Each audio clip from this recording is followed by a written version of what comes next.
¿Se me escucha ahí?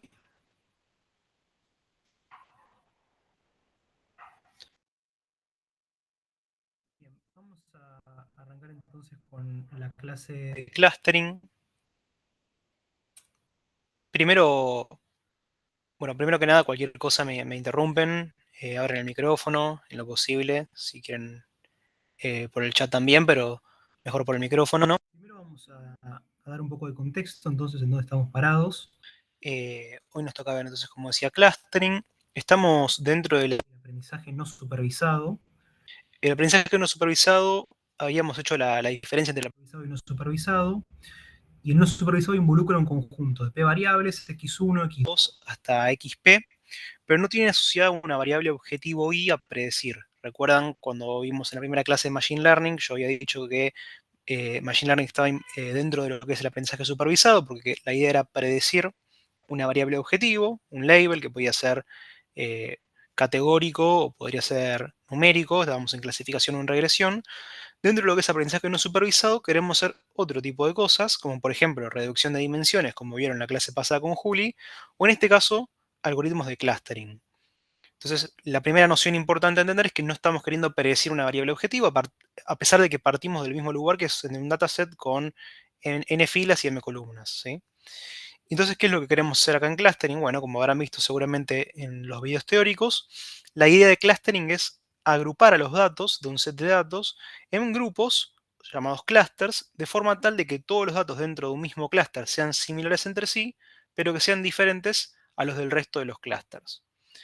Como habrán visto entonces, hay varios algoritmos, algunos tienen ventajas, desventajas, casos de uso, hay diferentes aplicaciones, ahora lo vamos a ir viendo a lo largo de la clase, pero todos tienen la misma idea, que es entonces, de alguna manera, encontrar un algoritmo, una heurística, una serie de reglas para separar a los datos y agruparlos en clústeres, en grupitos, en los cuales los datos que están adentro de cada clúster sean similares entre sí y sean diferentes a los del resto de los clústeres.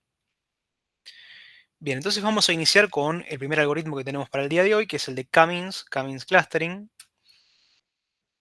Y acá lo primero que hay que mencionar es que en este algoritmo debemos especificar el número k deseado de grupos o clusters, C1, C2 hasta CK. Ahora vamos a ver que hay otros algoritmos en los cuales no tenemos que especificar nosotros, sino que el mismo algoritmo se encarga de decirnos cuál es el mejor o inclusive mostrarnos opciones. Ahora lo vamos a ir viendo. Y la idea inicial de la que parte el algoritmo de Cummings, sí, de dónde surgió, es del concepto de varianza intracluster. Fíjense que la varianza intracluster, que la podemos llamar W de un C sub K, ¿no? Ese C sub K sería un clúster en particular, está compuesta por 1 sobre la cantidad de elementos que tiene el clúster K. Es una medida de cuán similares son los datos dentro de un mismo clúster, ¿sí? Entonces tenemos 1 sobre la cantidad de elementos del clúster K. Y acá tenemos una doble sumatoria. Fíjense, este es I por cada elemento dentro del clúster K. O sea, para cada observación que tenemos dentro del clúster K, y este es J desde 1 hasta P, es decir, por cada variable que tenemos, ¿sí? Que pueden ser, si tenemos dos variables va a ser un plano, si tenemos tres va a ser R3, tenemos en general N variables, M variables o la cantidad que se quiera, P variables, y lo que hacemos es, vamos sumando el cuadrado de la diferencia entre este x de k sub j, que es el promedio de los valores de la variable j, de la variable esta j, en el clúster K, menos el valor de esa variable j para esa observación. Entonces, para cada observación, lo que hacemos es, iteramos por cada variable, y lo que hacemos es, entonces, sumamos el cuadrado de la resta entre el promedio de esa variable en ese clúster menos el valor de esa variable para cada observación. Entonces, de esa forma tenemos una medida de la varianza de cuán similares o diferentes son los datos que están dentro de un mismo clúster, dentro de un mismo grupo. Entonces, esta es la idea de donde parte K-means, ¿no? Ahora, lo que sucede sería entonces, nosotros queremos minimizar la suma de las varianzas intraclústeres, de todos los clústeres. Y así vamos a tener un agrupamiento óptimo. Entonces, como dijimos, este W de C sub K es una medida para un solo clúster, para un clúster en particular. Nosotros quisiéramos obtener el conjunto de clústeres que minimicen la varianza intraclúster de todos los clústeres que armamos, ¿sí? Entonces la idea sería minimizar la sumatoria para desde K1 hasta el K grande sería la cantidad total de clústeres que armamos de las varianzas intraclústeres. Ahora, este problema que queremos hacer, es un problema de optimización, es un problema muy difícil de resolver computacionalmente, ya que existen casi k a la n formas de dividir n observaciones en k grupos. Queda, si quieren, como tarea, tratar de justificar esto o encontrar por qué es casi k a la n formas de dividir n observaciones en k grupos. Se puede resolver con un poco de combinatoria y comproba. Pero es un problema muy difícil, imagínense con n datos, ¿sí? N grandes, ¿sí? No sé, 1.000.000, 10 millones de datos. Es muy difícil computacionalmente resolver este problema de optimización, de minimización. Entonces, si bien esta es la idea original de la cual parte y se creó el algoritmo de K-means, lo que vamos a hacer en realidad es una heurística y vamos a intentar resolver este problema de optimización que no va a ser óptimo, pero vamos a tratar de resolverlo de la mejor forma con una heurística. Entonces, el algoritmo de K-means en realidad está formado por estos pasos, ¿no? El primer paso sería asignar de forma aleatoria a cada una de las observaciones de mi set de datos a uno de los K-clusters. Entonces, recuerden que nosotros habíamos dicho que este algoritmo toma como input la variable K, que es la cantidad de clusters que queremos formar.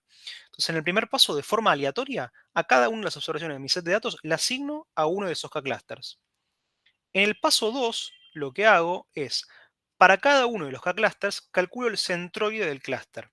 ¿Qué es el centroide? El centroide es básicamente un vector que tiene para cada una de las variables que tengo. Si yo tengo dos variables, estoy en R2, va a ser un vector de dos dimensiones. Tengo entonces el promedio de las observaciones de ese clúster para esa variable, ¿sí? Ahora lo podemos ver gráficamente en un ejemplo.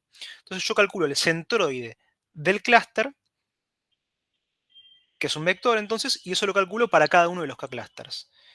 Y en el punto 3, ¿qué hago? Bueno, asigno a cada observación al clúster cuyo centroide esté más cerca. Entonces, para cada observación que tengo, le calculo la distancia a los centroides que tengo disponibles, a los K clusters que tienen cada uno su centroide, y a cada observación la asigno ahora al clúster cuyo centroide esté más cerca de la observación esa a la cual estoy asignando.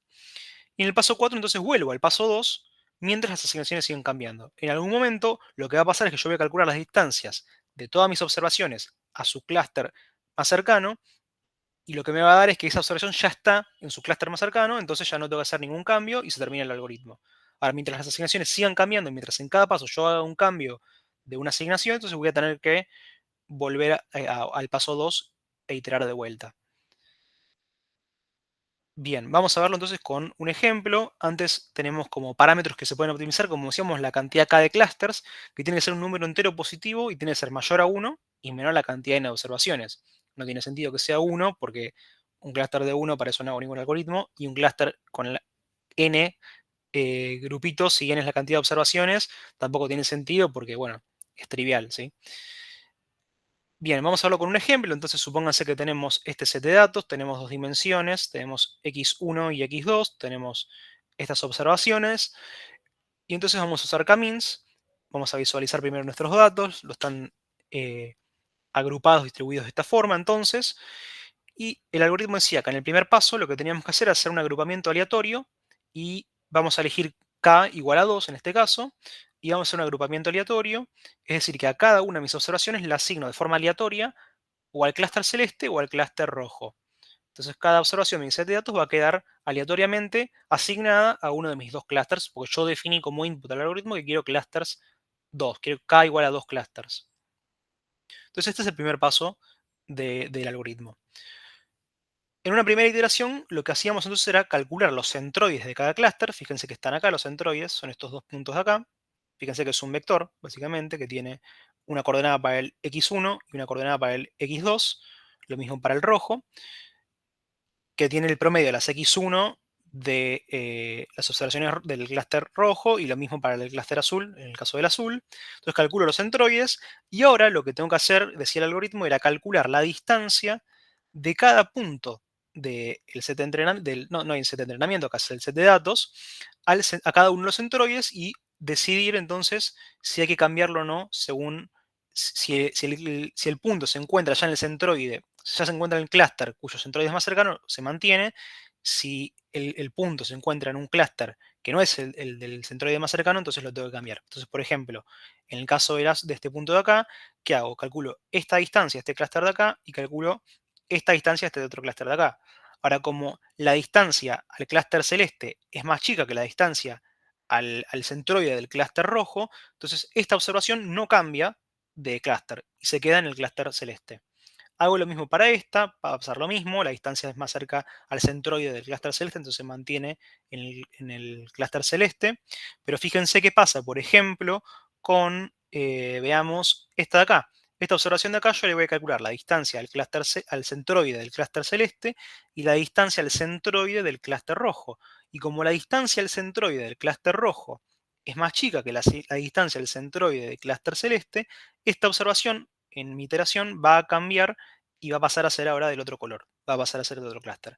Como entonces hubo al menos un punto que cambió de clúster, cambió la asignación, entonces tengo que hacer una iteración nueva.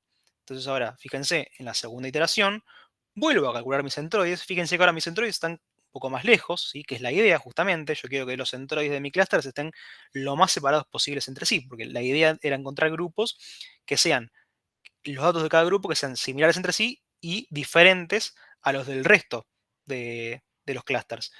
Entonces, ahora vuelvo a hacer lo mismo.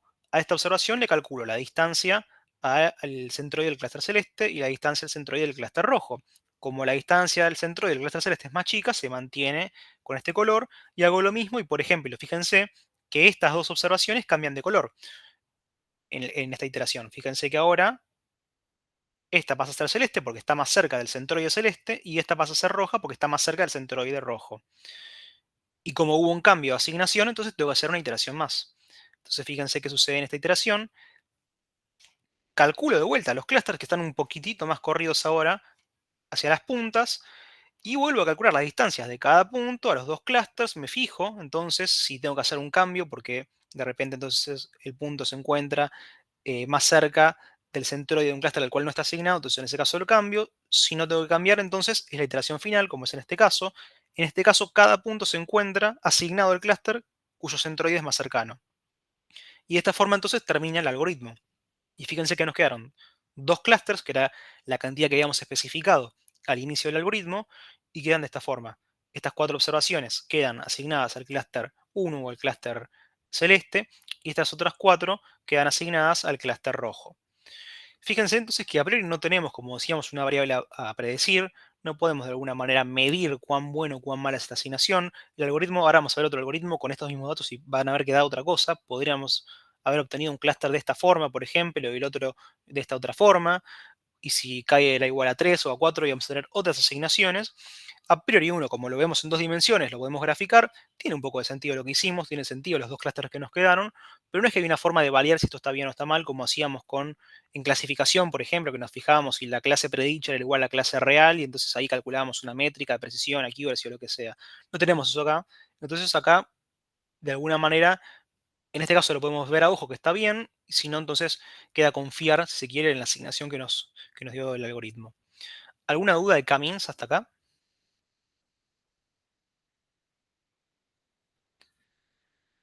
Bien. Vamos a ver ahora entonces un par de variaciones a Camins que seguramente las hayan visto en la parte teórica, en los videos teóricos.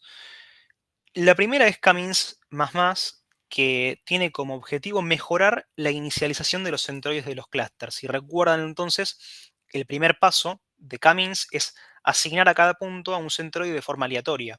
Entonces acá Camins lo que se plantea es, bueno, ¿hay alguna forma mejor de inicializar los centroides de los clústeres que después me dé mejores resultados? ¿Sí? O a los clústeres un poco, no sé, por ejemplo, si medimos la varianza de los clústeres después que me den menor varianza. Bueno, entonces, ¿qué propone Camins En el punto número uno lo que dice es, selecciona un punto aleatorio del set de datos como centroide inicial. Primero agarramos cualquier punto en mi set de datos y determino que ese va a ser mi centroide inicial. En el punto 2 obtengo la distancia d sub i de cada uno de los puntos x y restantes, que no forman parte de este centroide que elegí, que es solo un punto, al centroide más cercano. En esta primera iteración voy a tener solo un centroide, o sea que voy a calcular las distancias de todos los otros puntos a ese centroide inicial que elegí. Ahora van a ver que esto es un algoritmo que o sea, vuelvo, ¿no? a iterar, es iterativo, entonces en este otro paso 2 este centroide más cercano no va a ser solo uno, sino que voy a tener más de uno. En un primer paso, entonces calculo la distancia de cada punto de mi set de datos al centroide aleatorio que elegí. En el paso 3 lo que hago es calculo para cada punto restante XY la probabilidad de ser elegido como nuevo centroide. que se calcula de esta forma que está acá, con esta fórmula. Entonces, la probabilidad de que el punto XY sea elegido como un nuevo centroide es la distancia de sub i al cuadrado de ese punto XY a su centroide más cercano sobre la suma de las distancias de sub i al cuadrado de todos los otros puntos. Entonces, fíjense que para todos los puntos el denominador va a ser el mismo. Lo que va a cambiar es la distancia de cada punto a su centroide más cercano, perdón, a su clúster más cercano. Entonces, acá que voy a terminar eligiendo, bueno, va a quedar voy a elegir como al punto con probabilidad más alta como nuevo centroide. ¿Por qué? Bueno, yo quiero que mi nuevo centroide esté lo más alejado posible de mi centroide inicial, el centroide anterior que yo ya armé. Entonces, el que tenga una distancia de sub i más lejana a su centroide más cercano, va a ser elegido entonces como el nuevo centroide, como un nuevo centroide en mi algoritmo. En el paso 5 dice, bueno, repetí el paso 2 hasta tener k centroides. Si yo tuviese solamente dos centroides k igual a 2, se hubiese terminado acá. ¿Sí? Y en el paso 6, entonces, una vez que ya determiné cuáles son mis centroides iniciales, continúo con el algoritmo de K-means como ya lo veníamos haciendo. ¿Sí? Como hacíamos anteriormente. Fíjense que esto solamente lo que nos hace es nos inicializa los centroides de una forma un poco más inteligente, si se quiere. ¿Sí? Bien. Otra variación de K-means es K-means online. K-means online es útil en conjuntos de datos muy grandes que no pueden ser procesados de una sola vez, por ejemplo, por limitaciones de memoria o en situaciones en las que los datos van llegando a medida que pasa el tiempo. Supónganse que no tenemos todos los datos disponibles en nuestro set de datos inicial, como no sé si los damos, por ejemplo, para el TP, sino que estamos en una aplicación productiva y los datos van llegando a medida que pasa el tiempo, a medida que los usuarios van usando la aplicación, por ejemplo. Entonces no tengo todos los datos disponibles en un principio. Entonces acá Camins Online, justamente como lo dice el nombre, intenta plantear una alternativa para ese tipo de situaciones. Entonces el algoritmo dice, como punto número uno, inicializar los k-centroides de manera aleatoria, como hacíamos en el Camins original, o utilizando alguna técnica de inicialización como Camins más, como vimos recién. ¿Sí? Entonces dice, bueno, hay que inicializar los centroides como con algunas de las dos formas que ya vimos. En el paso 2 lo que dice es, bueno, para cada punto del set de datos X, lo asigno al centroide más cercano. Esto es parecido a lo que habíamos hecho al principio. Y en un subpaso B, si se quiere, de este paso 2, lo que hacemos es actualizar al centroide C usando una tasa de aprendizaje que puede ser constante o decrecer con el tiempo. Entonces, me llega una nueva observación X, supóngase que estamos en una aplicación, nos llega una nueva observación X, lo asigno al centroide más cercano, C. Y ese centroide C lo actualizo ahora, lo actualizo online, en el momento. Entonces, el centroide C va a ser C igual a C, ¿no? O sea, va a ser el mismo centroide que tenía, más una tasa de aprendizaje, que como decía, puede ser constante o ir decreciendo con el tiempo, dependiendo del caso de uso que queramos modelar, multiplicado por la nueva observación que me llegó menos el centroide. Y de esta forma yo, en tiempo real, voy actualizando mi centroide. Y no tengo que volver a calcular todas las distancias en cada momento, ¿sí? Sino que paso a paso, cuando me llegan nuevas observaciones, por ejemplo, entonces puedo ir calculando mi nuevo centroide. Y en el paso 3 dice, bueno, volví al paso 2 mientras las asignaciones sigan cambiando o mientras lleguen nuevos datos. ¿Sí? Bien, ¿alguna duda de estas dos alternativas, si se quiere, de Camins? Ok, ahí Martín, ¿qué es lo que habla? No recuerdo bien los videos, los vi hace bastante. ¿Te acordás un poco más qué decía? Si no, después me lo miro bien no sé a qué se refiere los streams. Pero Creo puede, que se refiere a que vienen los datos así de sí. manera de streaming. Bueno, debe ser entonces esto de Camins Online, ¿no? Que los datos van llegando, no, que no los tenemos inicialmente a nuestro set de datos, como por ejemplo hablábamos de Camins normal, sino que van llegando, ¿no? A medida que pasa el tiempo, como por ejemplo decía en este caso una aplicación real, que a medida que los usuarios van usando la aplicación se me van generando mis datos, entonces recién ahí puedo, eh, no tengo todos los datos inicialmente, sino que me van llegando de a poco. Pero si te parece, después me miro bien el video y lo discutimos ahí en Slack. Lo seguimos mirando. A ver si es esto o era otra cosa. Bien, no de nada. Pasamos entonces ahora a otro algoritmo de clustering, que es el clustering jerárquico. Clustering jerárquico, a diferencia de K-means, no es necesario especificar la cantidad K de clusters que deseamos, ¿sí? Sino que el mismo algoritmo nos va a ir mostrando diferentes agrupamientos para diferentes valores de K. Ahora lo vamos a ir viendo en un ejemplo, pero a diferencia de K-means, en el cual yo como input al algoritmo le tenía que decir qué cantidad K de clusters quiero crear, clustering jerárquico me va a mostrar cómo quedan mis clusters para diferentes valores de K. Por ejemplo, para K igual a 1, K igual a 2, K igual a 3, hasta K igual a la cantidad de observaciones, que no tiene sentido, pero me lo va a ofrecer si se quiere. Ahora vamos a ver por qué o cómo está hecho el algoritmo. Entonces, ¿cómo es el algoritmo? Punto número uno, inicialmente cada una de las observaciones es un clúster diferente. Entonces iniciamos con K igual a N, que es la cantidad de observaciones de clústeres. Ahora lo vamos a ver en un ejemplo.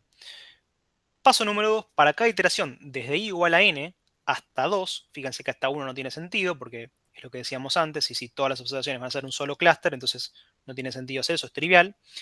Para cada iteración lo que hacemos es calculamos las distancias interclústeres e identificamos el par de clústeres con menor distancia. Y a esos dos clústeres con menor distancia los fusionamos. Entonces vamos a repasarlo.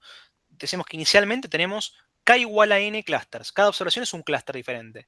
Lo que hacemos una vez que tenemos eso es calculamos las distancias interclústeres. Ahora vamos a ver cómo calculamos la distancia entre dos clústeres, porque no es trivial eso, ¿no? ¿Cómo calculo la distancia entre un clúster? Entre un punto y otro, bueno, se me puede ocurrir la distancia euclídea, Manhattan, otras que hemos visto, pero entre clústeres, ¿cómo hago? Bueno, ahora lo vamos a ver.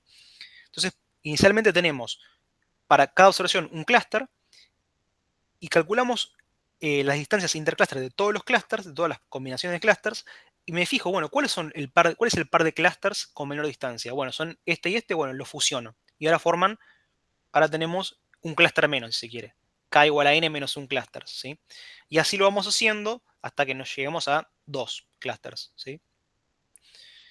Bien, como les decía entonces, tenemos diferentes enfoques para calcular distancias entre un clúster A y un clúster B. Y esto es un parámetro que podemos optimizar porque lo tenemos que decidir nosotros a la hora de crear el algoritmo. No es que el algoritmo por su cuenta determina cuál es la mejor forma o cuál le conviene usar, sino que nosotros mismos tenemos que decirle, bueno, cuál queremos usar. Podríamos probar con varias si queremos. Una forma es este complete linkage, que lo que hace es obtiene la máxima distancia entre dos elementos del clúster A y del clúster B, ¿sí? Entonces, recuerden que el clúster son puntitos, imagínenselo en dos dimensiones. Entonces, este enfoque lo que permite es, lo que nos dice es, bueno, una forma de medir la distancia entre dos clústeres es tomar a los dos puntos más alejados entre sí, calcular la distancia, que calcular la distancia entre puntos sabemos hacerlo, y esa va a ser tu distancia entre el clúster A y el clúster B, por ejemplo. Otra alternativa sería el single linkage, que lo que hace es obtener la mínima distancia entre dos elementos del clúster A y el clúster B. Entonces, de vuelta, el clúster son puntitos, imagínense en dos dimensiones, en tres también podríamos hacerlo, en n dimensiones, pero es fácil verlo en dos dimensiones. Agarramos cada uno de los puntitos de mi clúster, me fijo cuál es el par de puntos entre un clúster y el otro que tiene menor distancia, y esa es la distancia interclúster, por ejemplo. Otra forma sería utilizar el promedio. Entonces calculo todas las distancias para todos los pares posibles de elementos de ambos clústeres y tomo el promedio de esas distancias. Y esa sería la distancia interclúster entre el clúster A y el clúster B. O la otra es basada en centroides. Calculo los centroides de ambos clústeres y calculo la distancia entre los dos centroides. Recuerden que los centroides es un vector, que es un punto, que lo puedo graficar en mi plano, por ejemplo, si tengo dos dimensiones. Entonces calculo la distancia entre los dos centroides y listo. Ahí tengo una medida de distancia entre un clúster y el otro, ¿sí? Bien, vamos a verlo entonces con el mismo ejemplo que habíamos visto antes. Recuerden que tenemos entonces dos dimensiones, tenemos dos variables, x1 y x2, no tenemos variable objetivo, no tenemos una variable a predecir. Entonces, ¿qué hacemos? Bueno, visualizamos los datos, están distribuidos de esta forma, es exactamente el mismo set de datos que habíamos visto antes. Y lo que decíamos, que inicialmente el algoritmo lo que hace es, dice, bueno, en el primer paso, la cantidad de clústeres que vamos a formar es igual a la cantidad de observaciones que tenemos. Entonces, en este caso tenemos 8 observaciones, tenemos 8 clústeres diferentes. Fíjense que cada puntito tiene un color distinto. En teoría debería ser, ¿no? Aunque algunos son parecidos. Pero cada puntito debería tener un color diferente, es decir, que cada punto es un clúster distinto. Obviamente, como decíamos, este agrupamiento no nos sirve de nada, no nos da ninguna información a nosotros, porque si todos los puntos son un clúster distinto no me sirve de nada, no tiene sentido hacer un algoritmo de clustering, pero clustering jerárquico lo usa como paso inicial para ir agrupando a los clústeres que son más similares entre sí, más parecidos o que están a distancia más corta. Entonces, vamos a ver qué pasa en una siguiente iteración. Fíjense, con k igual a 7, ¿qué hace? Bueno, calculamos las distancias entre todos los clústeres. Fíjense que eso en realidad lo tenemos que haber hecho antes, no acá. Calculamos entonces la distancia. Si este es el clúster 1, bueno, calculo la distancia de este clúster 1 a este clúster, a este otro clúster, a este otro clúster, y así lo hago con todos los pares de clústeres, que en este caso son una observación por clúster, y determino, bueno, cuál es el par que está más cerca. Evidentemente, como veíamos en la siguiente filimina, estos son los dos clústeres que están más cerca de entre sí, entonces los va a agrupar. Entonces fíjense que en el paso siguiente lo fusiona esos dos clústeres. Entonces ahora tenemos 7 clústeres. Este clúster que está formado por dos observaciones y el resto está formado solamente por una observación, ¿sí? Entonces ahora entra en juego, si se quiere, cómo calculamos la distancia intercluster, ¿no? Porque antes eran solo un puntito, calculo la distancia entre los puntos, ahora tengo un clúster, por ejemplo, con 2 puntos. Entonces, supónganse que, bueno, quiero usar la distancia, la mínima distancia, ¿se recuerdan? Es creo que era el single, bueno. Entonces, ¿cómo hago eso? Supónganse que quiero calcular la distancia de este punto, de este clúster a este otro clúster de acá. Bueno, esa distancia, la mínima, sería esta de acá. Si fuese la máxima, sería esta de acá, ¿no? La máxima. Y si usara el promedio sería esta de acá, y algo parecido sería la del centroide, porque el centroide también estaría acá, entonces, bueno, en este caso la del centroide coincidiría con la del promedio. Y eso lo hago para cada uno de los, para cada uno de los pares de clusters. Entonces, así como lo hice para este de acá, también lo tengo que hacer para este otro de acá, por ejemplo. Entonces calculo la distancia intercluster entre este, y bueno, si elijo la mínima va a ser esta, y lo mismo hago para cada par, o sea, entre estos dos va a ser esta la distancia, entre estos dos va a ser esta la distancia, y entre este y este va a ser esta, ¿no? Y así determino, bueno, cuáles son los dos clústeres que tienen menor distancia entre sí. Y en este caso, por ejemplo, fíjense que eran estos dos de acá. Entonces, en la siguiente iteración ya arrancamos con 6 clústeres. Entonces, tenemos este y después el resto que son de solo una observación. Y así seguimos, entonces, para cada una de las iteraciones, hasta 2. Entonces, fíjense, con k igual a 5. Ahora, ¿qué pasó en 5? Se agrupó este de acá, se juntó con este clúster de acá y forman ahora un solo clúster de 3 observaciones. Con k igual a 4, lo que pasó es que se unieron estos dos, por ejemplo. Veamos qué pasa con 3 y con 2. Con 2, fíjense que, ¿cuál es el que se unió ahora? A ver, que me perdí. Se unió, ok, el de abajo, se unió con estos dos de acá y formaron este clúster de acá. Y en este último caso, fíjense que unió a este clúster con este otro clúster y forman ahora un solo clúster, todos juntos. Y acá llegamos acá igual a 2 clústeres, que era donde decía que el algoritmo terminaba, porque no tiene sentido hacer una iteración más porque nos van a quedar todas las observaciones al mismo clúster. Y fíjense como en este caso nos quedó otro agrupamiento, ¿no? Otros dos clusters que no son los mismos que nos habían quedado con K-Mincer. Si recuerdan, con K-Mincer nos había quedado esto por un lado y este otro por el otro lado. Fíjense que ahora nos quedaron estas juntas de acá. Bien, ¿es mejor o peor? Y bueno, a priori no hay nada que me diga si es mejor o peor, ¿no? A simple vista, bueno, parecería que por ahí tiene un poco más sentido la de K-Means, ok, pero no está mal, digamos, este agrupamiento, ¿ok? Bien, ¿alguna duda hasta acá? Clustering jerárquico. Bien, seguimos entonces ahora con clustering espectral. Clustering espectral es parecido a K-means con alguna vuelta. Fíjense que cada clustering espectral lo que hace es utiliza reducción de dimensiones, como vimos en la clase pasada con Juli, y aplica K-means a ese resultado.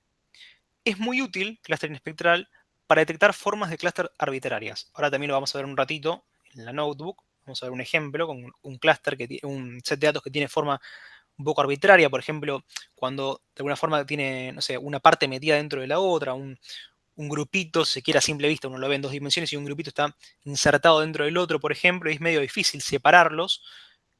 Bueno, Clustering Espectral es un buen algoritmo para esos casos. Entonces, fíjense cómo funciona, cómo es el algoritmo. Acá, bien. Paso número 1, entonces construimos la matriz de afinidad o similaridad W. Esta matriz de afinidad W es una matriz simétrica donde el elemento W y J representa una métrica de similitud entre los puntos y J de mi set de datos. ¿Sí? Entonces es una matriz que obviamente va a ser simétrica. Entonces la celda I, J, lo que me va a representar es una métrica de cuán similares son los puntos I y J. Esa métrica de similitud, bueno, acá yo propongo dos, por ejemplo, que son dos que se usan mucho, ahora las vamos a ver en detalle, pero a alguien se le podría ocurrir otra forma de medir similitud entre dos puntos. Bueno, es válida. Lo que tenemos que hacer entonces es una matriz que tenga para cada punto y j una métrica de similitud y va a ser obviamente simétrica la matriz. Entonces una forma es usar esta radial basis function, ¿sí? Que lo que hace es en la celda ij, el wij va a ser e elevado a la menos y la norma al cuadrado de xi menos xj sobre 2 a la 2 por sigma al cuadrado. Este sigma es como si fuese un hiperparámetro que tenemos que nosotros decidir, darle como input al algoritmo y decidir cuál es el óptimo, cuál nos gusta más. Ahora vamos a ver también en la práctica cómo podemos determinar cuál puede ser mejor. Y otra forma, ¿no? En este caso vamos a tener una métrica de similitud que es continua, si se quiere, no es categórica, porque la otra alternativa que tenemos es la de vecinos más cercanos, y decir, bueno, determino que W y J es igual a 1 o 0. Es 1 si J está entre los K vecinos más cercanos de I. y de lo contrario es 0. Y acá tendría que optimizar o encontrar un valor que me guste o que me dé buenos resultados para acá, ¿sí? Así como acá tenemos que hacerlo para sigma, acá va a ser para acá. Lo que tiene si se quiere esta es que es una matriz que puede tomar dos valores, no cada celda, 1 o 0.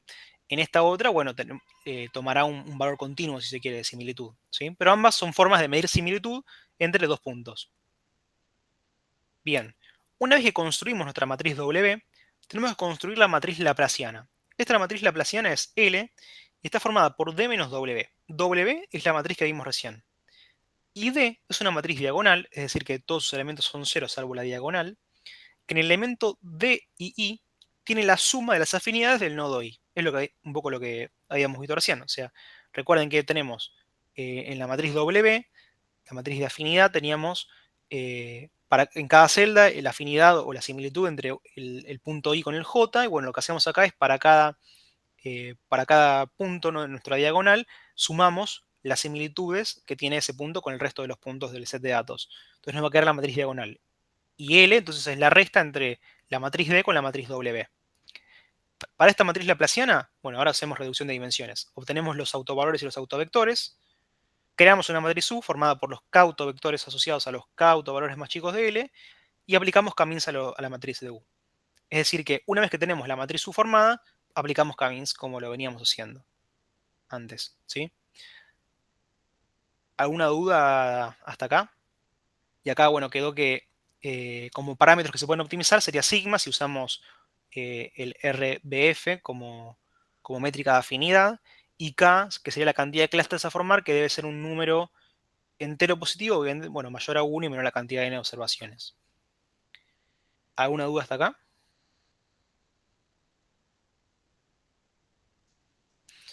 Bien. Seguimos entonces con DivScan. DivScan es otro algoritmo posible dentro de la oferta que tenemos de algoritmos de clustering y está basado en el concepto de densidad. Es decir, la idea es encontrar zonas en las cuales haya una densidad de puntos altas e identificar esas zonas como un clúster. Este algoritmo puede determinar automáticamente la cantidad de clústeres, ¿sí?, a diferencia de K-means, que nosotros teníamos que darle como nuestro input la cantidad de clústeres que queríamos encontrar. Y bueno, es muy útil para detectar outliers. Ahora vamos a ver que dentro del mismo algoritmo se va a encargar de decirnos, bueno, estos puntos forman parte de este clúster y estos otros puntos son outliers. Ahora vamos a ver cómo lo hace. Entonces, ¿cuál es el algoritmo de DivScan? En un primer punto, elegimos un punto de forma aleatoria y verificamos si pertenece a alguno de los clústeres ya formados. Inicialmente no tenemos ningún clúster formado, entonces eh, no vamos a entrar directamente al punto B, ¿no? Porque este punto no va a pertenecer a ningún clúster porque no tenemos ninguno formado. Pero es iterativo este algoritmo, ¿no? Entonces, si pertenece a algún clúster, debemos buscar a los vecinos a distancia menor o igual a epsilon, acá está como una E normal, pero sería epsilon, y agregarlos al clúster. Si no pertenece a ningún clúster, como sería el caso inicial, yo tengo mis set de datos, no tengo ningún clúster armado, bueno, agarro un punto aleatorio, no pertenece a ningún clúster, debo verificar si tiene como mínimo k-1 vecinos a distancia menor o igual a epsilon. Si los tiene, entonces formo un clúster con esos puntos. Si no lo tiene, entonces es un outlier. Y después, bueno, vuelvo al paso 1 hasta haber visitado todos los puntos de mi set de datos. Ahora lo vamos a ver con un ejemplo, pero la idea es esa entonces. Agarro un punto, me fijo si pertenece a alguno de los clústeres que ya creé. Si pertenece, me fijo y agarro a los vecinos que están a distancia menor o igual a epsilon y los agrego a ese clúster. Si no pertenece a ningún clúster, me fijo si tiene por lo menos k-1 vecinos a distancia menor o igual a epsilon. Si los tiene, forman un clúster nuevo. Si no los tiene, entonces ese punto es un outlier. Veámoslo. Bueno, a ver, tenemos acá los parámetros a optimizar, que es, bueno, epsilon, que es la distancia mínima entre dos puntos para estar en un mismo clúster, y k, que es, bueno, la cantidad mínima de puntos que puede tener un clúster. Acá nosotros veníamos usando k como la cantidad de clústeres. Acá lo que pasa es que DivScan automáticamente nos genera la cantidad de clústeres. Tal vez tendría que haber usado otro nombre para esta variable, para este parámetro, pero este k no es la cantidad de clústeres, sino que es la cantidad mínima de puntos que puede tener un clúster. Entonces vamos a verlo con este ejemplo. Fíjense que vamos a usar como epsilon 0,5 y k igual a 3. Entonces veamos qué pasa. ¿Qué decía el algoritmo? Bueno, inicialmente teníamos que elegir un punto aleatorio. Por ejemplo, agarramos este que está acá con la X en mi set de datos. ¿Y qué decía que teníamos que hacer? Bueno, teníamos que verificar si ese punto pertenecía o no a un clúster formado. como no tenemos ningún clúster todavía, entonces este punto no pertenece a ningún clúster formado. Una vez que hacíamos eso, teníamos que verificar, como no pertenece a ningún clúster formado, entonces el paso 2 sería entonces verificar si este punto tiene como mínimo k-1, o sea 2, porque k era igual a 3, definimos al principio, dos vecinos a distancia menor o igual a epsilon. En este caso, este punto no tiene por lo menos dos vecinos a distancia menor o igual a epsilon. Tal vez este puntito de acá, este puede ser que sí esté a distancia menor o igual a epsilon, pero los otros seguramente no. Entonces, como no tiene al menos dos vecinos a distancia menor o igual a epsilon, entonces este punto queda terminado como un outlier. ¿Sí? Sí, Teo. Una duda, Nacho. Sí. ¿Epsilon cuánto es en este ejemplo o es más En este ejemplo a era ojo, más o menos? 0,5. Ah, listo, joya, gracias. De nada. Pero como decíamos antes, teníamos que. Es un parámetro que tenemos que decidir nosotros cuánto vale. Podríamos optimizarlo. ¿Sí? Claro, sí, sí, por eso preguntaba para poder Claro. seguir bien. Bien, bien. Excelente. Bien. Entonces ahí decíamos, este punto quedó marcado como un outlier. Y ahora volvíamos al paso uno, decía, ¿no? Entonces agarramos otro punto de nuestro set de datos, por ejemplo este. ¿Y qué hacemos? Bueno, ¿pertenece a un clúster que ya está formado? No, todavía no tenemos ningún clúster. Entonces, ¿qué hacemos? Nos fijamos si este punto tiene al menos dos vecinos con distancia menor o igual a epsilon. Y este punto sí tiene al menos dos vecinos con distancia menor o igual a epsilon, entonces fíjense que son todos los otros verdes que quedaron acá, entonces forman un clúster nuevo, estos puntos. Fíjense que estos otros dos puntos de acá, si bien están cerca del clúster, todavía no forman parte del clúster. Finalmente van a formar parte del clúster porque cuando lleguemos a estos puntos van a entrar el clúster este, ¿sí? Por el algoritmo. Pero en este punto, como no, estos dos que están acá no están a esa distancia menor o igual a epsilon del punto que habíamos elegido, seleccionado aleatoriamente, entonces en un principio por ahora no entran a nuestro clúster. Y ahora volvemos a hacer lo mismo, seleccionamos otro punto aleatorio, hacemos lo mismo. ¿Pertenece a un clúster que ya está formado? No, no pertenece a ningún clúster. Bueno, ¿tiene al menos dos vecinos con distancia menor o igual a epsilon? En este caso no lo tiene, entonces queda determinado como un outlier. Y vuelvo a elegir un punto aleatorio. Y vuelvo a hacer el mismo ejercicio. Como no pertenece a ningún clúster, me fijo si tiene al menos dos vecinos. Como en este caso los tiene. Ah, en este caso, a ver, quedó que no tiene. Por ejemplo, este otro tampoco tiene. O sí tiene. A ver, no me acuerdo el paso anterior. A ver que vuelvo. Tampoco tenía este, claro. Ok, nos quedaron entonces acá dos outliers, elegimos este otro punto, y este otro punto sí tiene al menos dos vecinos con distancia menor o igual a epsilon, que son todos los violetas que quedaron acá. Y así sigo, ¿no? Elijo otro punto y voy avanzando con mi algoritmo en ese caso. Bien, fíjense, a ver si hay algún caso. Quiero ver si hay algún caso en el que.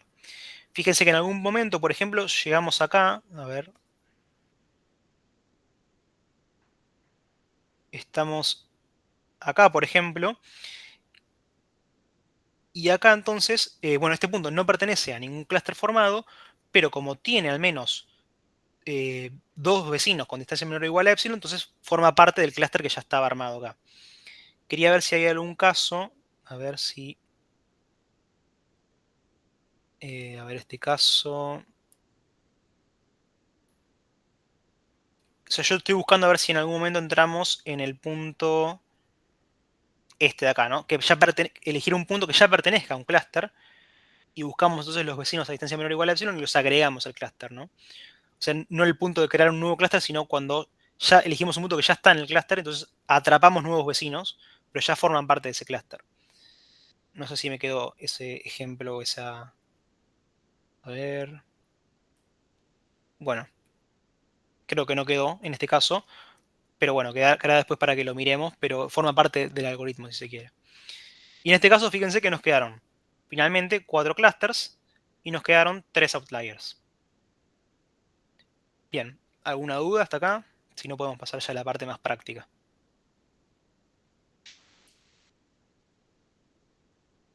Bien, voy a compartir entonces la notebook.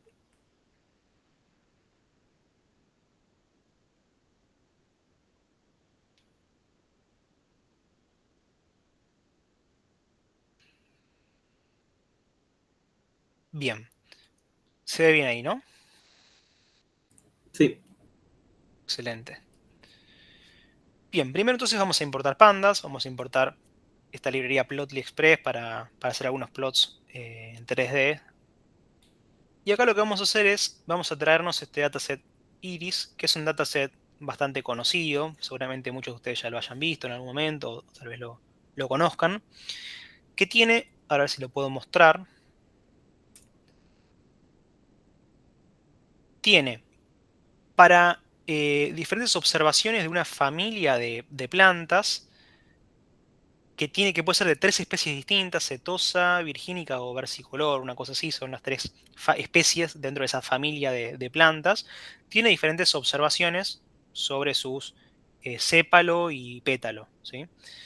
Y en este caso, este es un set de datos que muchas veces se utiliza para aprender o para jugar con Machine Learning, porque claro, en este caso tenemos 4 variables, 4 features si se quiere, y tenemos esta variable que es la que podríamos querer predecir. Nosotros ahora vamos a observar cómo queda graficado este set de datos, pero nos vamos a olvidar, para hacer la parte de clustering, nos vamos a olvidar de esta columna. Esta columna la vamos a descartar, la vamos a usar después nosotros para comparar, haciendo un poco de trampa. Vamos a querer comparar cómo nos quedan nuestros clústeres formados por los algoritmos que vamos a ver con respecto a las clases que ya conocemos. Pero en la vida real, en realidad, la idea de usar clustering es cuando yo no conozco la clase objetivo o cuando yo no tengo una variable que quiero predecir, sino que simplemente quiero agrupar mis datos por algún motivo, ¿sí? Simplemente quería hacer esa aclaración al principio para que no se confundan. En este caso hacemos un poco de trampa, vamos a eliminar esta variable para hacer los algoritmos, pero la vamos a usar un poco mentalmente, si quiere, para comparar a ver cómo nos quedaron. Entonces fíjense cómo quedan graficados. Vamos a tomar simplemente, vamos a elegir 3 de estas 4 variables, por ejemplo, el largo del sépalo, el ancho del sépalo y el largo del pétalo. Vamos a ver cómo queda graficado esto, 3 dimensiones. Y fíjense que tenemos acá los 3 grupitos, ¿sí? Armados, ¿no? Acá abajo este grupito de la especie setosa, acá versicolor y acá virgínica. Ahora, lo que vamos a hacer a continuación es, vamos a deshacernos de la clase, ¿sí? Vamos a deshacernos si es setosa, si es virgínica, si es versicolor. Simplemente nos vamos a quedar con las variables, que es lo que voy a hacer acá. Entonces fíjense que nos quedaron solamente las 3 variables. No conocemos, hacemos de cuenta que no conocemos de que hay especies, ni siquiera sabemos que hay especies, sabemos que son observaciones de flores. Y viene alguien y nos dice, supónganse el paso previo. Me imagino que esto en algún momento alguien habrá hecho el descubrimiento y habrá dicho, bueno, hay 3 familias distintas, 3 especies distintas de este tipo de plantas. Bueno, imagínense que estamos en el paso previo. Sabemos que está en esta familia de plantas, queremos ver si hay subespecies, por ejemplo, de esa familia de plantas. Entonces nosotros hacemos mediciones y queremos ver si podemos encontrar grupitos que sean similares entre sí, por ejemplo. Entonces acá voy a hacer el mismo plot, pero sin la clase, ¿no? Bien, entonces tenemos nuestras observaciones, nuestro set de datos. Vamos a empezar entonces con K-means. Acá les dejo la documentación, después les voy a compartir, obvio, el, el notebook y la PPT, pero bueno, acá tienen la documentación, igual si la googlean sale fácil. Entonces nos importamos sklearn, nos importamos K-means, y fíjense que acá me defino mi instancio a K-means. Determino qué cantidad de clusters quiero formar. Recuerden que K-means necesitamos como input determinar qué cantidad de clusters queríamos formar. Este ninit lo que hace es la implementación de K-means en sklearn, lo que permite es ejecutar varias veces el algoritmo de K-means y de alguna manera promediar los resultados. En este caso, para ser, si se quiere, fieles a la teoría y para probar en la práctica, vamos a usar con K igual a 1, como si fuese el K-means normal, pero para que sepan nomás que la implementación de sklearn te permite hacer varias ejecuciones de K-means y promediar esos resultados, que debería darte un resultado un poco mejor.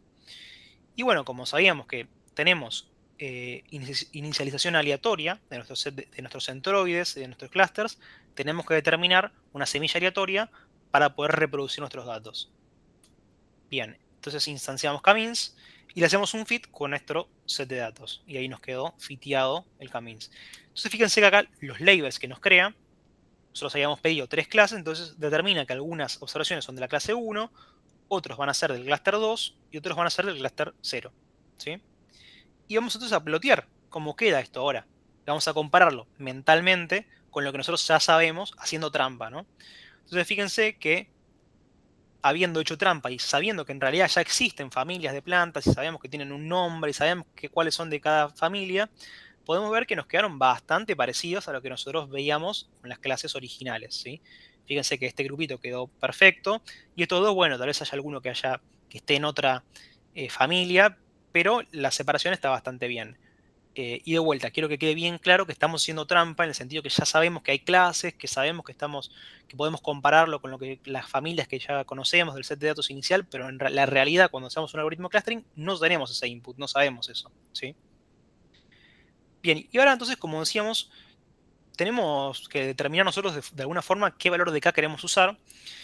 Y entonces, bueno, hay algunas formas que son heurísticas, en realidad no es que es un método muy científico, no es que decimos, bueno, hay una teoría detrás de esto, un teorema, no, sino que es más bien de la práctica surgió una forma, por ejemplo, de optimizar K, sería el método del codo, que el método del codo utiliza algo que se llama la inercia de un clúster. La inercia de un clúster es la suma de las distancias cuadradas entre cada punto y su centroide más cercano. Un valor más bajo indica que los puntos están más cerca de sus centroides. Entonces, elegimos el K para el cual esta disminución de la inercia comienza a ser menos pronunciada. Por eso el nombre del codo. Entonces, fíjense acá, lo que hago en este código es, creo este array de inercias, voy iterando para los diferentes valores de K, que en este caso probé desde 2 hasta 10, pero bueno, podría haber sido más. Me fiteo, o sea, me instancio un K-means con ese valor de K y lo fiteo a mi set de datos y me guardo ese valor de la inercia. Y después, bueno, voy a plotear en el eje X el número de clusters y en el eje Y esa inercia. Entonces, fíjense cómo queda este gráfico. Entonces tenemos acá la inercia y el número de clusters. Y recuerden que lo que decíamos acá arriba era que un valor más bajo de inercia indica que los puntos están más cerca de sus centroides. Bueno, obviamente, esta curva, si yo siguiese ploteando para valores de K más altos, va a tender a cero esto, ¿no? ¿Por qué? Porque si yo tengo una cantidad de clusters igual a mi cantidad de observaciones, la inercia entonces va a ser cero. Pero bueno, obviamente yo no quiero eso, sino que quiero un punto intermedio, ¿no? Entonces, lo que decía el método, la heurística esta del codo, era, bueno, elegir un punto como por ejemplo este de acá, que sería el punto como de inflexión, un punto ahí donde como es que decía acá, el punto K en el cual la disminución de la inercia comienza a ser menos pronunciada. Entonces, fíjense que acá, de 2 a 3 la diferencia es bastante pronunciada, lo mismo acá. Bueno, por ahí acá, entre 5 y 6 empieza a ser un poco menos pronunciado y ya se empieza a aplanar esta curva. Entonces, podríamos haber elegido un valor de K igual a 5. Y el método de la silueta es otra heurística, otra forma de elegir, por ejemplo, un K óptimo. Y dice que este Silhouette Score mide la calidad de los clusters al evaluar qué tan cerca están los puntos dentro del mismo clúster y qué tan lejos están de otros clusters. Para cada punto i del dataset, lo que calculamos es esta métrica de cohesión, A sub i, que es la distancia promedio entre el punto i y todos los demás puntos de su mismo clúster. Y esta métrica de separación, que es la distancia promedio entre el punto i y todos los puntos en el clúster más cercano al que no pertenece i. Entonces, de vuelta, esto lo calculamos para cada punto i del dataset. Ese sub i es para cada punto i del dataset. Entonces, este score toma valores entre 1, que sería un punto bien agrupado, más cerca de su propio clúster que de cualquier otro. 0 sería si el punto está en el límite entre dos clústeres. Y menos 1, que sería que el punto está mal agrupado, más cerca de otro clúster que del suyo. Entonces, para un determinado K se calcula el silhouette score promedio de todos los puntos del dataset. Entonces, de vuelta, ¿no? Acá me tomo, me defino, ¿no? Un array, un vector de scores, y entonces itero para cada valor de K desde 2 hasta, a ver si puedo hacer un poco más de zoom, desde 2 hasta 10, creo un instancio K-means, lo fiteo, calculo este silhouette score para, para cada uno de los puntos del dataset. Entiendo que acá esta función que yo la importé de scalar me devuelve ya el promedio, ¿no? Para todos los puntos del set de datos y lo guardo en mi vector. Y de vuelta hago este plot y fíjense entonces cómo queda algo parecido a lo que habíamos visto. Entonces tenemos en el eje X el número de clusters, en el eje Y el score, y bueno, podríamos elegir entonces algún punto como por ejemplo el 5 podría ser, a ver si vamos a probar con el 5.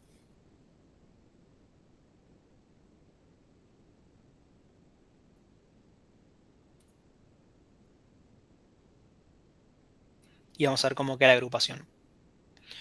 Entonces fíjense que con 5 la agrupación queda de esta forma. Que es por ejemplo el que nos había gustado, si lo veíamos en el de arriba, ¿se acuerdan? En el método del codo, el punto 5 por ejemplo. Bien.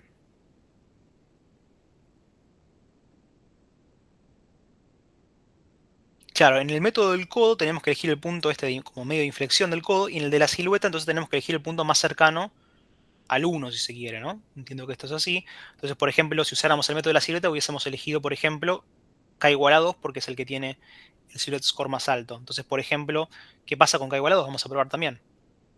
Como decíamos antes, entonces no es que tenemos un, un resultado correcto, ¿sí? Fíjense, con K igual a 2 queda, los puntos de abajo quedan bien agrupados de vuelta, haciendo trampas, sabiendo cuáles son las clases reales. Nos quedan, si quieren, estos puntitos que están asignados a este clúster, cuando en realidad por ahí tendrían más sentido que queden en este otro. Pero bueno, por lo menos diferencia relativamente bien entre un grupo grande que está acá arriba, ¿no? Del otro grupito que está un poco más acá abajo. Bien, y como decíamos entonces, ¿cuál es mejor, cuál es peor? No sabemos, ¿sí? No tenemos una clase objetivo para la cual podemos calcular una métrica de precisión, accuracy o lo que sea, ¿sí? Bien, vamos ahora, ¿hasta acá alguna duda? Si no avanzamos.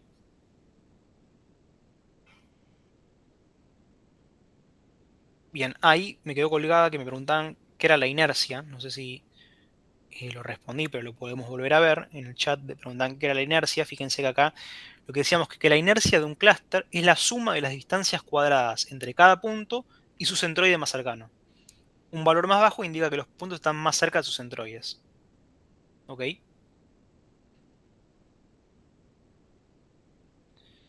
Bien. Avanzamos entonces con clustering, con clustering jerárquico. De vuelta acá dejo la documentación. La implementación de clustering jerárquico de sklearn se llama agglomerative clustering. Entonces acá, si bien habíamos dicho en la teoría que este algoritmo nos devuelve un agrupamiento para cada valor k posible, acá en la implementación de sklearn tenemos que decirle, bueno, cuál queremos que nos dé ahora, ¿no? Pero, si recuerdan, el algoritmo lo va a ir calculando para cada valor posible de k.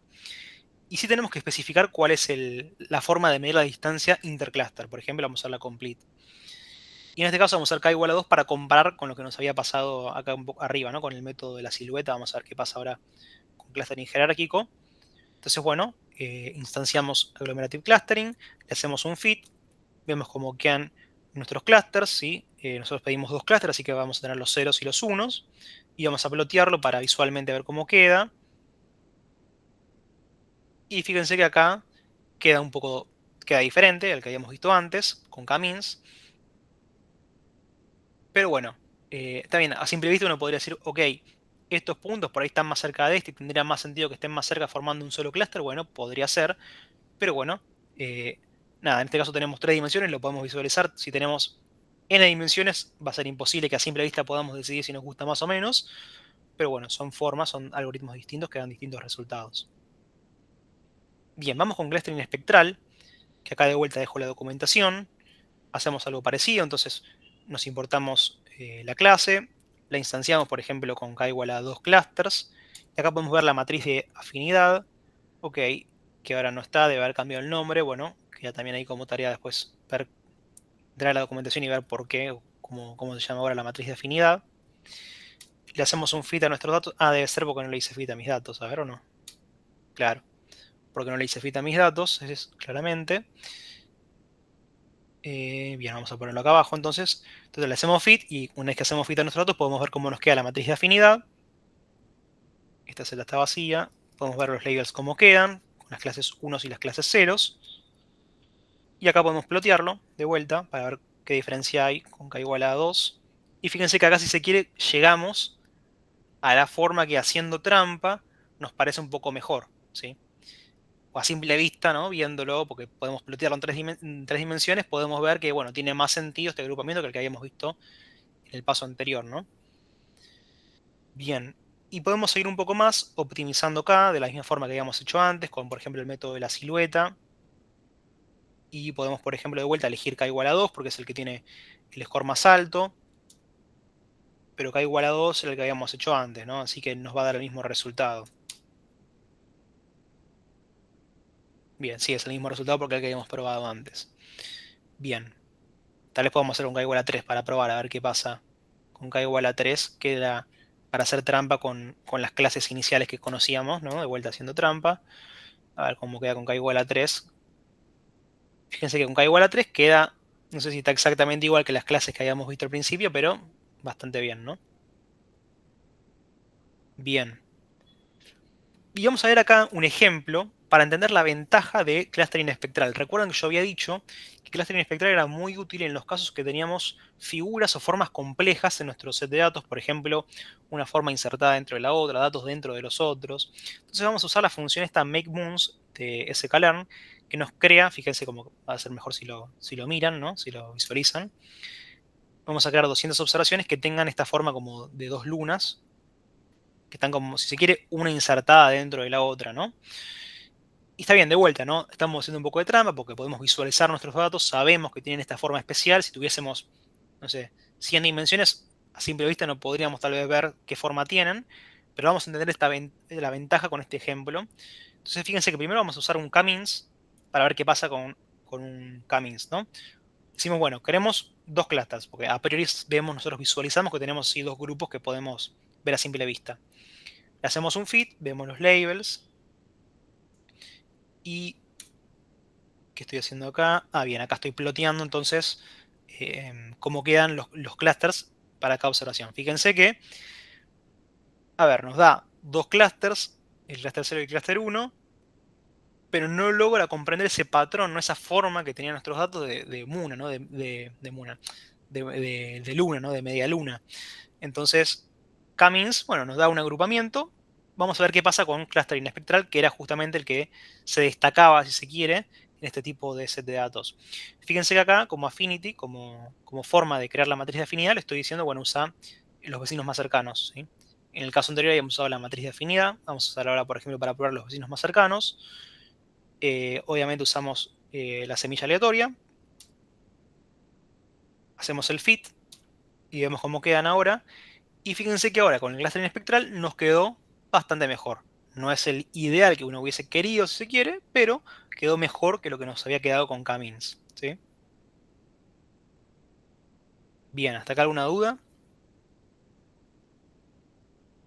Bien, vamos entonces con DBScan y después vemos algunas aplicaciones un poco más divertidas tal vez. Acá hacemos lo mismo, importamos, instanciamos, le hacemos un fit a nuestros datos. Y acá una aclaración importante es que a los outliers los marca como -1, ¿sí? Dentro de los labels. Entonces fíjense que nos creó. Acuérdense que DBScan creaba la cantidad de clusters que le parecía, ¿no? Que el algoritmo le parecía mejor, sí, o encontraba mejor. No es que nosotros teníamos que darle como input la cantidad de clusters a formar. En este caso creo dos clusters, el 0 y el 1, y los -1 son outliers. Entonces ahora vamos a plotearlo para ver cómo quedó esto. Y fíjense que los puntos rojos son los outliers y los otros dos, los verdes o los turquesas y los azules, son los dos clusters que nos formó, ¿sí? Fíjense que este puntito de acá quedó como un outlier, acá solito. Bien. Y vamos a ver alguna forma entonces de optimizar E. Recuerdan que en realidad no era E, sino que era epsilon, que era la distancia mínima entre dos puntos para formar parte del clúster. Entonces, por ejemplo, lo que vamos a hacer es, vamos a buscar los n vecinos más cercanos para cada uno de los puntos de nuestro set de datos. Entonces vamos a ver vamos a instanciar nearest neighbors. Vamos a buscar los 5 vecinos más cercanos, por ejemplo, para cada uno de los puntos de nuestro set de datos. Hacemos un fit. Y entonces tenemos, en distancias tenemos, bien, acá vamos a armar distancias e índices. En distancias nos van a quedar, uy, a ver, en distancias nos van a quedar las distancias de cada punto hacia sus 5 vecinos más cercanos.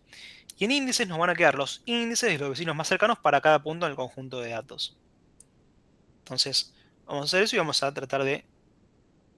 a ordenarlos por distancias. A cada punto vamos a ordenar sus vecinos por distancias de menor a mayor. Y vamos a plotear esto, a ver cómo queda. Entonces, fíjense que tenemos en el eje X la cantidad de observaciones, en el eje Y estas distancias que calculamos.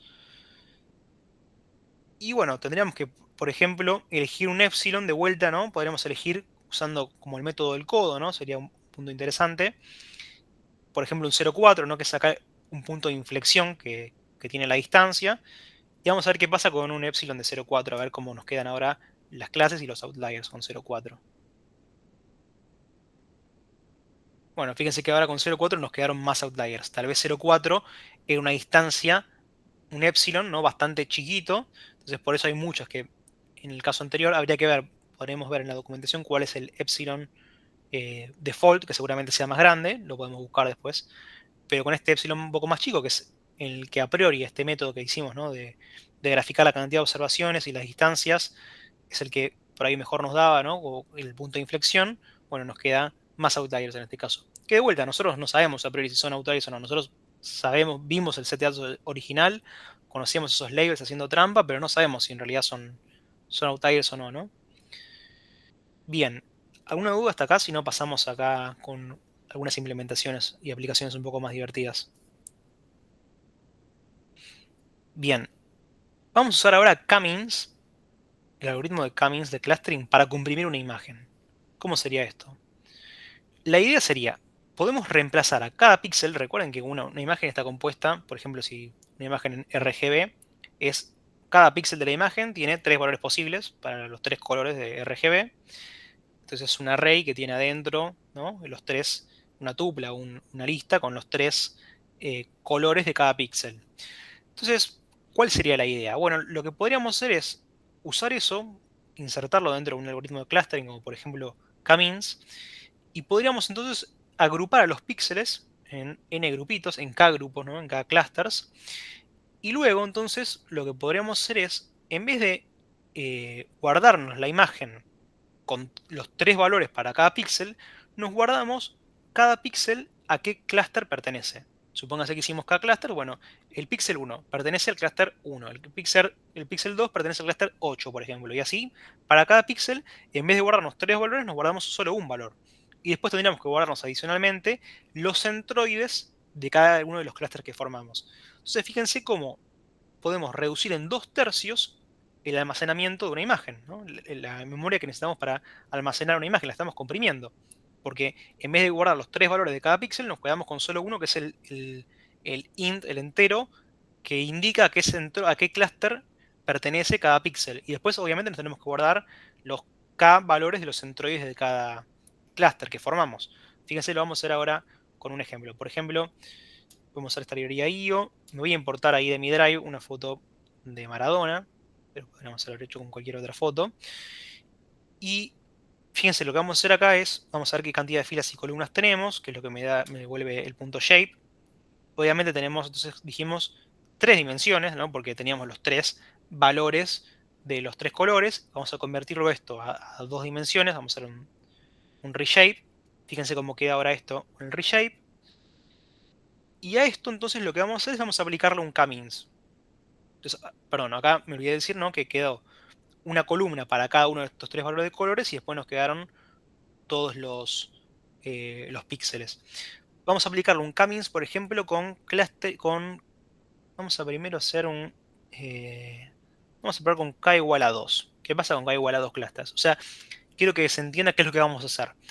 A cada píxel vamos a reemplazarlo, vamos a usar solamente dos colores para crear nuestra imagen. Y a cada píxel vamos a decir si usamos un color u otro de acuerdo a qué clúster pertenece. Vamos a agrupar los píxeles en clústeres. Entonces vamos a usar Cummings con k igual a 2 clusters. Le hacemos un fit a nuestros datos, con nuestra imagen. Y fíjense cómo nos quedaron. A ver si podemos ver nuestros labels. Fíjense que es un array muy largo que tiene para cada píxel si pertenece al clúster 0 o al clúster 1. Y entonces, bueno, acá me obtengo los centroides que me formaron.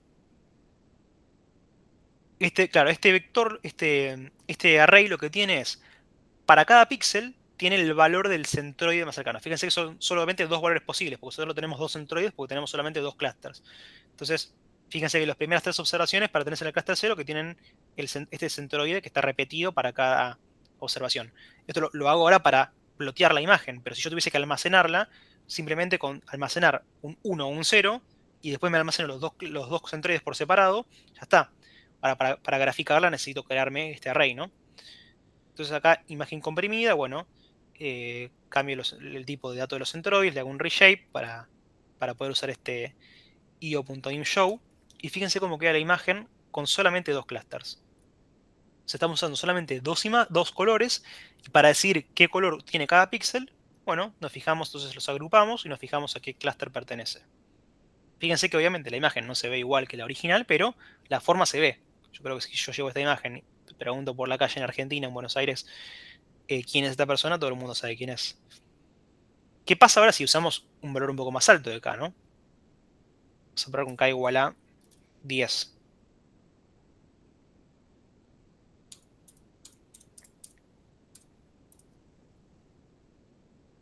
Miren, con K igual a 10, usando solamente 10 colores, fíjense que queda bastante parecida. Obviamente se perdió calidad, ¿no? Porque estamos usando solamente 10 colores, pero se ve bastante bien. Y vamos a ver qué pasa ahora con un valor más alto, pero que sigue siendo muy chico comparado a la cantidad de píxeles que tenemos. Por ejemplo, K igual a 50. A ver.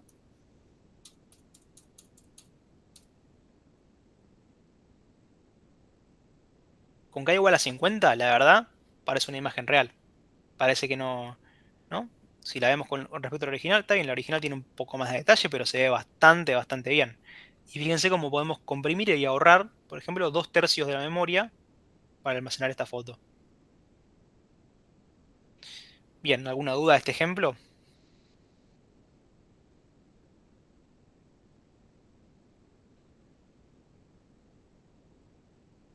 ¿Es mejor que los otros métodos? ¿A qué te referís, Martín? ¿De reducción de dimensiones? Ah, no me vi la clase de Juli. No sé si es mejor, debe tener aplicaciones distintas. Eh, Podríamos ver después qué diferencias hay entre lo que mostró Juli y lo que estamos mostrando ahora.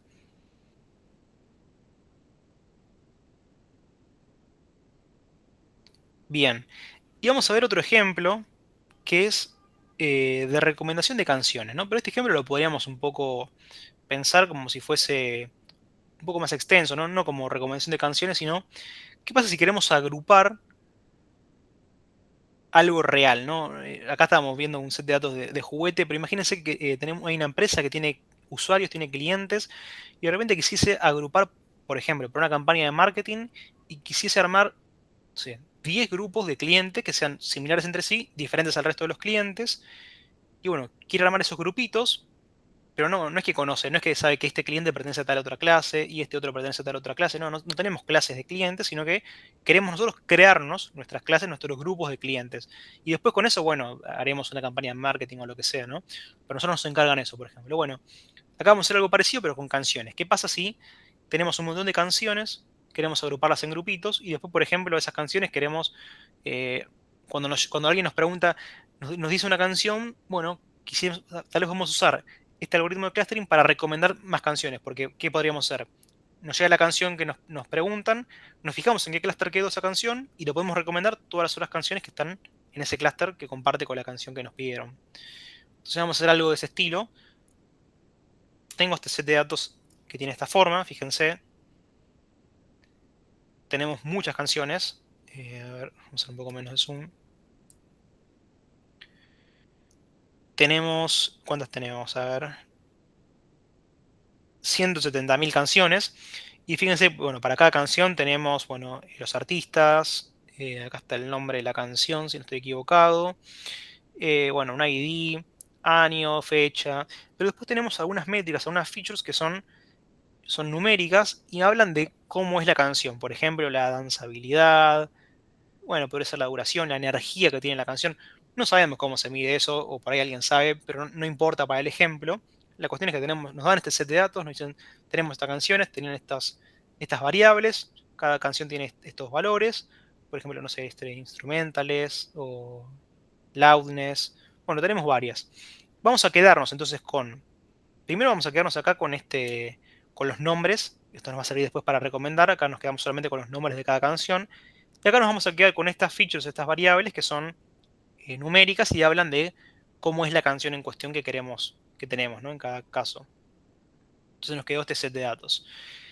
Vamos a escalar nuestro set de datos porque fíjense que tenemos, bueno, acá la key por ahí va en el orden entre 1 y 10, pero por ahí hay otros que son más chicos, este por ahí tiene -20, este tempo es más grande. Entonces, como tenemos escalas dispares, vamos a tratar de normalizarlo porque tenemos nuestros algoritmos calculan distancias, sí, ya lo hemos visto. Vamos a hacer un poco más de zoom.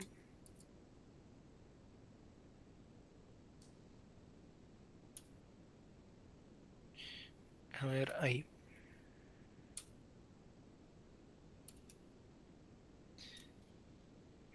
¿Por qué no puedo hacer zoom? A ver. Ahí va. Entonces vamos a escalar nuestro set de datos. Y bueno, 500 clusters por ahí es mucho. Por ahí le toma un poco de tiempo. Vamos a hacerlo con algo más chico. Vamos a hacer con 50 clusters. Vamos a aplicar K-means con 50 clusters. Entonces vamos a agrupar nuestras canciones en 50 grupitos, en 50 clusters. Esto le va a tomar un ratito, seguramente. Bueno, ahí anduvo. Y lo que vamos a hacer entonces es, definimos entonces eh, esta columna label que tiene el cluster que Cummins nos devolvió para cada canción. Y bueno, acá por ejemplo, ¿qué pasa si yo quiero encontrar canciones similares a Hey Jude de los Beatles? Bueno, ¿qué podemos hacer entonces? Es recomendar las canciones que están en el mismo clúster que la canción en cuestión que nos piden. Entonces, bueno, como acá tenemos 170.000 canciones, los dividimos en 50 clusters, claramente o probablemente las canciones que estén como recomendadas acá no sean tan parecidas a la canción en cuestión que estamos hablando.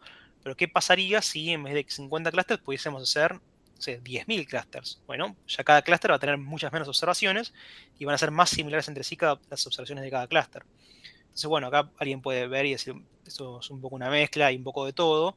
Pero bueno, ¿qué pasa si creáramos muchos más clusters, ¿no? O sea, vamos a ver cuánto tarda 500. No sé si va a terminar ahora. Puede que le tome un rato, porque son bastantes observaciones, son 500 clusters. Pero la idea es esa, ¿no? Entonces, agrupar a mis canciones en K grupos, cuanto K sea un poco más grande, ¿no? Este K es muy chiquito, el que estamos haciendo 50 para 170.000 observaciones es muy chico. Pero si K fuese más grande, bueno, tal vez las observaciones que quedan dentro del mismo clúster son bastante parecidas y por ahí le puedo recomendar a una persona canciones similares a una que le gustó, que escuchó, que le parece interesante, pero se las recomiendo, fíjense en base a las features que tenemos en nuestro set de datos, que no son necesariamente, no es que si me pidió una canción de los Beatles, le devuelvo una canción de los Beatles porque es parecida, porque es el mismo artista, sino que se le devuelvo si la canción es parecida en términos de estas variables que vimos, la energía, la, no sé, loudness y otras cosas, ¿no? Entonces de repente le podemos recomendar de forma interesante a un usuario canciones que por ahí nunca se le hubiese escuchado ocurrir porque era de otro artista, de otro, no sé, de otro grupo que nunca escuchó, pero son parecidas a la que les gusta y bueno, entonces, como quedaron en el mismo clúster, la podemos recomendar. Fíjense que acá quedaron, bueno, algunas canciones también. De vuelta, sigue siendo un número bastante chico de clusters, ¿no? Pero bueno, alguna tal vez puede tener sentido que sea parecida a la que pedimos, ¿no? A la de Hey Jude. Bien, ¿alguna duda que haya quedado de estos ejemplos?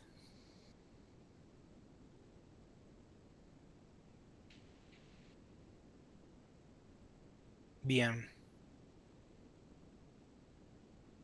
Bueno, si no quedaron dudas, entonces a ver si está Dami, podemos. Yo estoy acá, pero me parece que se conectó Nati con la Ah, otra cuenta. Pues. Si querés, te desconecto. ¿Quieren que frene yo? No, dale. no, sí, dejá de grabar y listo. Gracias. Dale.